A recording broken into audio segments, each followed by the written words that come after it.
தேவன் நம்மோடு இருக்கிறார் என்று அர்த்தமாம். தேவன் சொல்றாரு, இதுவரைக்கும் என் பேரை நீங்க எல்லாம் கெடுத்துட்டீங்கப்பா, ஆனா இப்ப நான் என்ன செய்ய போறேன்னா என் தாசனை அனுப்புறேன். ஆனா நான் எப்படி உங்கள் மத்தியில வரேன் அப்படின்னா, என்னுடைய தாசன் மூலமாகவே உங்கள் மத்தியில நான் என்ன செய்யறேன், என் பெயரை நான் வெளிப்படுத்துறேன், அவர் மூலமாகவே நான் வரேன் அப்படின்றார். அதனாலதான் ஏசாயா 52:6 நம்ம வாசித்தபடி இங்கிலீஷ்ல எப்படி இருக்குன்னா, my people shall know my name, they shall know that it is I who speak.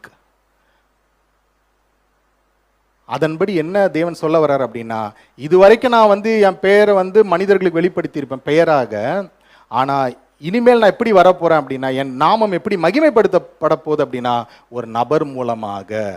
அந்த நபர் தான் ஆண்டவராகிய இயேசு கிறிஸ்து. அதனாலதான் அவர் பிறக்கும் பொழுது அவரை என்னன்னு அழைக்கிறாங்க, இம்மானுவேல் அப்படின்னு அழைக்கிறாங்க. இம்மானுவேல் அப்படின்னா தேவன் நம்மோடு இருக்கிறார்.